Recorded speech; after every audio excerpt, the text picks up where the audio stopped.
on, guys? This is Erin. She's going to be doing an interview with me, asking me the questions that you guys have all been asking me. Since I started with Matco, I've had everybody asking me the same questions. Since I left Snap-on, I've had people asking me the same questions. And since I started this YouTube channel, I've been asked the same questions. So here's the top questions that you guys have been asking me that everybody wants to know. Yep. Why did you leave Snap-on? So the reason that I left Snap-on was I was employed by a guy who was very controlling. He didn't want me to go and branch out on my own, buy a Snap-on franchise by myself. I worked for him for 4 years and I really enjoyed what I did. I didn't have any anger towards Snap-on, but when I found out that my former boss wouldn't allow me to buy a Snap-on franchise, it was time for me to go. So did your boss have control whether or not you were able to actually get your own Snap-on franchise? Yeah, so when you're the owner of the franchise and you have an employee, that employee can't buy a franchise unless the owner approves it with Snap-on corporate, because they don't want to poach any of their employees or anything like that. And he didn't want me to go out on my own because I did well enough for him that, you know, what was he supposed to do? How was he supposed to replace me? I didn't have him on my truck ever. So I ran it entirely. I knew all my customers. He barely knew the customers' last names or their faces.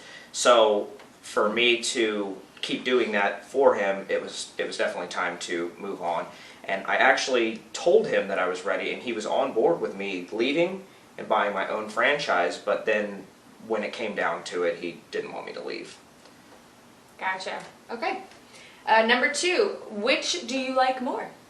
So I personally enjoy Matco better. I think that I had a lot of fun with Snap-on, and there's definitely a lot more like poking fun of when you're a Snap-on distributor because you're the Snap-on guy. But I think that Matco is a little bit smaller of a company as far as they feel like a little mom and pop when you call customer service. They really focus on taking care of you. You get to know all the customer service representatives very well. With Snap-on, you know, it kind of feels like you're just a number, and if you're not a big pusher or you're not like a top distributor, Snap-on doesn't want to help you out as much as with Matco. You could be just a little guy that's hurting and Matco would help you out. So I definitely would say that Matco would be the better way, or the one that I enjoy the most. Awesome. Okay. Do either of them have different kind of customer service or warranty variations? Is one better in that aspect? I would say that the warranties are just about equal. The customer service is still pretty good on both sides. You always get what you need through customer service pretty quickly. That's good. The warranties, I'd say, is about even. Snap-on actually recently upped their warranties on their cordless products to 2 years, and Matco's been doing it for 2 years, so that's good. I was actually a Snap-on distributor when they did that, and I was very happy about that. Nice. Number 3, which tools are better? I would say that's a tough one because you have a lot of great quality tools from Snap-on that you can't get on any other truck. I also think that the Matco quality is just as good as all the other stuff, but we also have a lot of things that you can't get on another truck too that are proprietary to us. So I definitely think that having both trucks coming to your shop every week is going to be beneficial to the mechanic. I couldn't really say whether the sockets or the wrenches were good enough, but I think when it comes to really which tool is better, it's all about the distributor that will take care of you and warranty out your product, because at the end of the day, if it breaks and then the next week you have a new replacement, that's going to be the better tool in my opinion. Maybe the better tool guy, but I think that's what I would say would be most beneficial for me for, you know, as far as being a good tool. I didn't like that part of it. How do you base your opinion on the quality of the tools? So I've been turning wrenches for a long time, and I think that that's one way that I base my opinion, because I think when I have a Snap-on tool in my hand versus a Matco tool in my hand, they both feel equally as good. They feel both very good quality. But I would say that I base my opinion based off of all the warranties that I've done in my life with the two companies.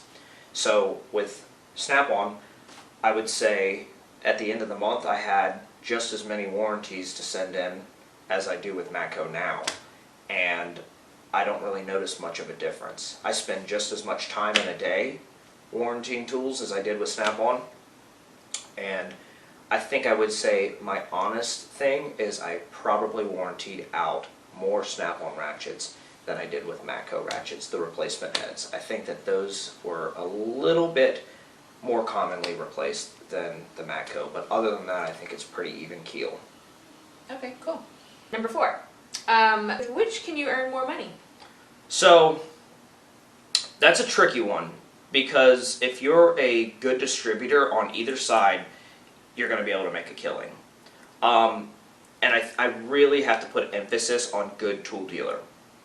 But with Matco, I can't go and write every single person that wants a toolbox. I can't get them approved on credit with Matco as easily as it was with Snap-on. Snap-on will pretty much, as long as you're a good distributor and you can collect really well, Snap-on will pretty much allow you to write anybody that has a heartbeat. So some of these guys that you're writing a credit contract on, they might not have good credit, and you're in a bind and you want to sell something.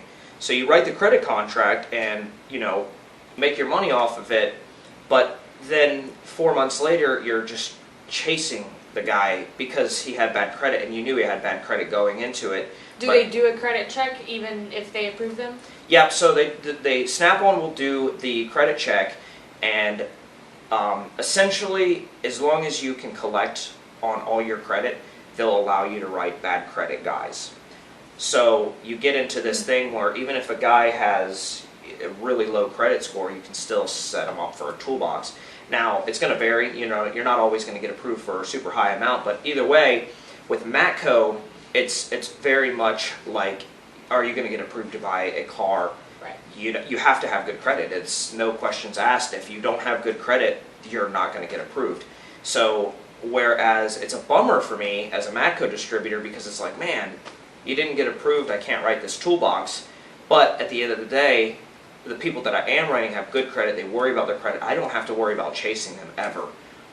Whereas with Snap-on, it could be, you could write this guy a contract on a toolbox, and then the next month you're chasing him, trying to chase this guy. And Snap-on's very stern. They make sure that that distributor is making that guy make his payment. You don't have a choice. So you get into a lot of guys that think Snap-on guys are mean to them because they're trying to collect on their credit contract, and I hear that all the time. Well, that's because it's the end of the month. They just want to be paid, though. Yeah, so you're going to have a lot more headaches with Snap-on trying to chase these bad credit guys. And it's such a catch-22, because you want to write this guy because you need to make money, because you need to pay your tool bill. But then the next couple months, you wish you didn't write that guy, even though you had to pay your tool bill, because now you're chasing him and he won't answer his phone, and you're going to get in trouble by Snap-on. You're going to get reprimanded, and it just turns into this constant battle with it. And then over time, you realize that, well, I'm not going to write these guys. I'm going to be way more cautious on who I write, and that's how I was when I left Snap-on. And then it's going to pretty much even out there. You're going to be making the same amount of money with Matco because you're not writing those bad credit guys. So I would say that it's there's the possibility to earn more with Snap-on, but you're going to be either paying it back or chasing the money. Versus with Matco, it's an honest dollar, honest credit check, and honest tool sale. So you get to stay happier. It's a little bit more laid back. Have you ever seen anybody improve their credit with Matco so that they can purchase tools from you if they initially gotten, rejected? Yeah, so that's actually a really good question on both sides of that. So yes, with Matco, I've seen where you can do a little credit repair. If a customer doesn't have any credit, he's a new start, Matco will allow you to do a little bit of money on credit just to see, and then after 6 months they get approved. I can actually give you a story. I had a customer that I sold a roll cart. He got approved for, I think it was $2,000 with the highest interest rate. For 1 year, he paid over his weekly payment, which wasn't much. 1 year later, he says that he wants a scanner, and his credit application had expired, and So we had to do another credit application. So in my head, I knew that he was approved for 2,000, and I was like, he's going to get approved for more. It's been a year. He got approved for 21,000 at our lowest interest rate. So, Wow. and he was a young kid too. He was probably only 22, maybe 23. So that one was really cool, and it's also extremely awesome to experience that moment of joy with that customer. Absolutely. When they go from like a small amount to a high interest rate to a big amount with a low interest rate, and it's just a great feeling. I did experience that with Snap-on too. So with Snap-on, you can do, like I said, you can write these guys that have terrible credit. Now, just because somebody has terrible credit doesn't mean it's anything that person, it has nothing to do with that person. Sure. To an extent. It doesn't mean they're a bad person. It just Yeah. means they have a, maybe an issue with money or whatever. Everyone probably falls behind at some point. So you have these guys that sometimes they have bad credit and they wish they could fix it. I was young, I didn't know what I was doing with my credit card, I maxed it out, I couldn't pay it off. And it's 5 years later, they still have bad credit, and nobody will approve them. They can't even go to a Rooms to Go to get approved because they have such bad credit from the one defaulted credit card. Well, Snap-on will write you. So I've had guys that would get the bad credit. We write them, we do a little amount, and then in maybe like 4 or 5 months, we do another add-on. And I actually have a Snap-on story. I had a customer that was approved for a bad credit basically, but he was approved for Snap-on. We sold him a little bit of tools, and after about 6 months, he told me that his credit has improved significantly. And he was, I'd probably say in his 50s, and he told me that he's focusing really hard on his credit. He wants to buy diamond earrings. He wanted to go and finance diamond earrings. And that was what he wanted to do. He couldn't afford them outright. He was an excellent guy, and after 6 months, he kept telling me that his credit was getting better. He started talking to a credit repair program, and they said Snap-on was actually the best thing. It was helping him because it was the longest thing that he has been paying on, and he's always made his payments. So they said just keep the account open if possible.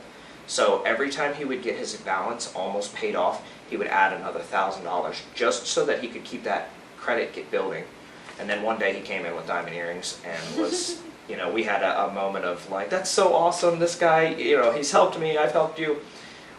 Then his next goal was to actually purchase his home, and he ended up, before I left Snap-on, he purchased his home. So that was pretty cool. That makes you kind of feel like a superhero when you're a tool guy and you hear that story from your customer that they couldn't do it without you.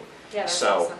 Yeah, that's something that I would say both tool dealers have, that is, you could change somebody's life by selling them tools that way. Yeah, that's awesome. What's the overall reaction you get from the customers with Matco versus with Snap-on? So, I would say that when I was a Snap-on dealer, there was a lot of people that were like, yeah, Snap-on, that's the only thing I'll buy. And they would tell me that they wouldn't buy anything from anybody else. And then you'd have the select few that either were burned by Snap-on, or they just didn't want to buy Snap-on because they figured that they could get the same product at a cheaper price at Harbor Freight, which you can't. So I had definitely I would say a good, honest amount of my customers were excited for the Snap-on truck to pull in. And they would tell me that, oh, the competitor is not as fun, the competitor's not, it's not you, it doesn't sell Snap-on, I only want to buy Snap-on. Then I'd have the guys that refused to even look at me because I was Snap-on and I was way too overpriced and it's out of my budget and all of that stuff. And I got used to that, and it definitely gives you this, Snap-on's more macho than any other tool guy.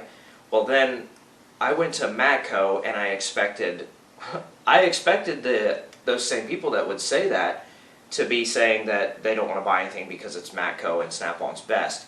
But I had like probably the same amount of people that saying like, oh yeah, I'm only buying Matco because it's a better price than the competitor and it's just as good of quality. And then I also had some guys that were, I'm not buying anything from you, I only buy my Snap-on stuff.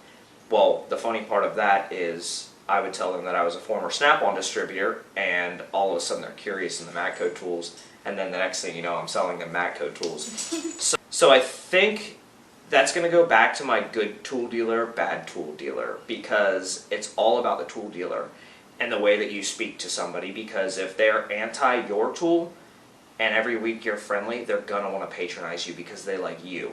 They don't care about what tool brand you're carrying. They don't care about the quality of it at that point. They almost don't care about the price. They just want to patronize you and make sure that you keep coming around and talking to them. And then I think it boils down to the guy that didn't want to buy your tool but likes you, that buys something, likes that product, the one product, and then that's it. And then it's game over. He's buying everything from you. If not everything, almost everything. And he's excited to see your truck pull in he's just as excited to see your truck pull in, whether it was Snap-on, Matco, Cornwell, independent guy. It's all about the tool dealer, because I have guys that really enjoy my independent guy that are in my route, and I also enjoy the independent guy. He's a really awesome guy. He's a really funny guy, and He is. we chit chat, and I'm just as excited to see him as a major tool brand. Awesome. Well, I noticed you're wearing an Antron Brown jersey. Which tool company has the best drag racer? That is absolutely going to be Antron Brown. Actually, Antron Brown is the best drag racer in the entire circuit. I'm going to go ahead and say that one. And that's not an opinion. All right. Can't go, against cold hard facts. Nope, facts. Go Antron. Well, I think that pretty much wraps up the questions. If anybody else has any questions they would like to ask, feel free to put it in the comments. Absolutely. You guys like, share, comment, subscribe. Do it all. See you out there.